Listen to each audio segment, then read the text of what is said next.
সব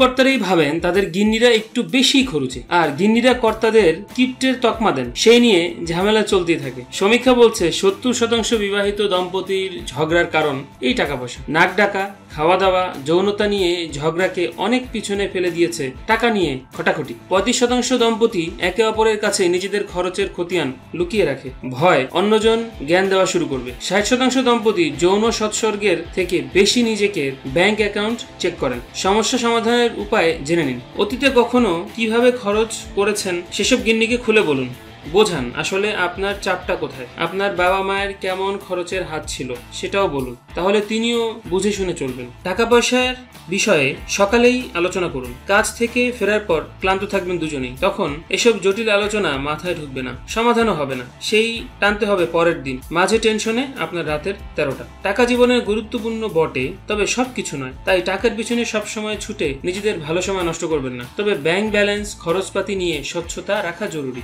আপনার গিন্নি হয়তো শপিং এর জন্য টাকা জমান, আপনি বেড়ানোর জন্য। একে অপরের পছন্দকে সম্মান করুন। সবসময় এই নিয়ে খিটখিট করবেন না। সব মানুষ একরকম হয় না। একে অপরের সঙ্গে কথা বলুন, সঙ্গীকে বোঝান আপনার ভালো লাগা।